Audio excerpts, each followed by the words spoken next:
नमस्कार, आप देख रहे हैं दैनिक साथी हरियाणा। साथियों, दिल्ली एनसीआर की लगातार होती जहरीली हवा को देखते हुए वायु गुणवत्ता आयोग की ओर से ग्रेप 3 की पाबंदियां लागू कर दी गई हैं। बता दें कि दिल्ली, गुरुग्राम ही नहीं, रेवाड़ी में भी एयर क्वालिटी इंडेक्स यानी AQI 400 तक पहुंच चुका है। हालात इतने खराब हैं कि अक्टूबर महीने में धारवाड़ देश के सबसे प्रदूषित शहरों में शुमार रहा। लगातार खराब हालात को देखते हुए ही एक इमरजेंसी मीटिंग के बाद ये फैसला लिया गया। अब दिल्ली, गुरुग्राम, फरीदाबाद व रेवाड़ी सहित तमाम एनसीआर में सख्त प्रतिबंध लागू कर दिए गए हैं। दिल्ली एनसीआर में कंस्ट्रक्शन पर पूरी तरह से पाबंदी लगा दी गई है। इसके अलावा डीजल से चलने वाले जनरेटर, स्टोन क्रैशर, माइनिंग पर भी पूरी तरह से रोक लग गई है। वहीं दूसरी ओर प्रतिबंध ठीक है, लेकिन रेवाड़ी की सड़कों से उड़ती धूल, जगह जगह कचरे में लगी आग, सड़कों किनारे बिखरा कचरा सहित ऐसे अनेक कारक हैं जिसके चलते रेवाड़ी की हवा में जहर घुलता जा रहा है। लेकिन रोकथाम के नाम पर ज्यादा कुछ दिखाई नहीं देता।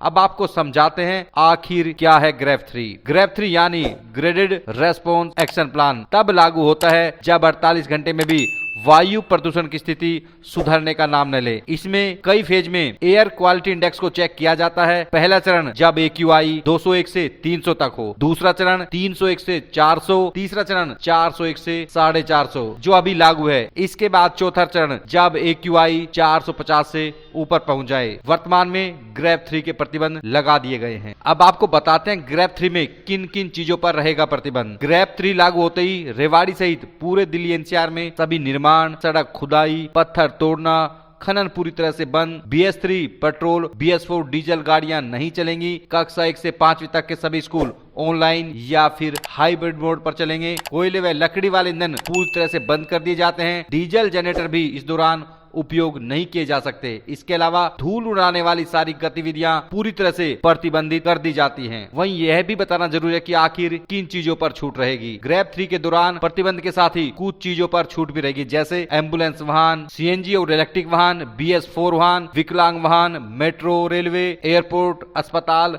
राष्ट्रीय सुरक्षा से जुड़े ऐसे तमाम प्रोजेक्ट शामिल हैं जिन पर छूट रहती है। दिल्ली में जाने वाले लोगों को खास ध्यान रखना होगा, क्योंकि BS3 और BS4 वाहन प्रतिबंधित हैं। यदि दिल्ली में इन वाहनों को लेकर आप एंट्री करते हैं, आपका 10,000 रुपए का चालान हो सकता है। ग्रेप 3 में अगर दिल्ली जाना है तो ट्रेन या फिर मेट्रो या फिर इलेक्ट्रिक वाहन का उपयोग करें। बता दें कि अभी के हालात के मुताबिक ग्रेप 3 14 नवंबर तक लागू है। उसके बाद आगे की स्थिति देखकर फैसला लिया जाएगा। लेकिन सवाल है कि तमाम पाबंदियां लागू कर दी जाती हैं, लेकिन उनकी पालना किस स्तर पर कराई जाती है, ये भी बड़ा सवाल है। अमूमन देखा जाता है कि पाबंदियां लागू कर दी जाती हैं, लेकिन महज खाना पूर्ति के लिए। अब देखना होगा कि अधिकारी जमीन पर उतरकर कुछ काम करेंगे या यूं ही जिस तरह से ढर्रे पर सिस्टम चल रहा है वैसा ही चलता रहेगा।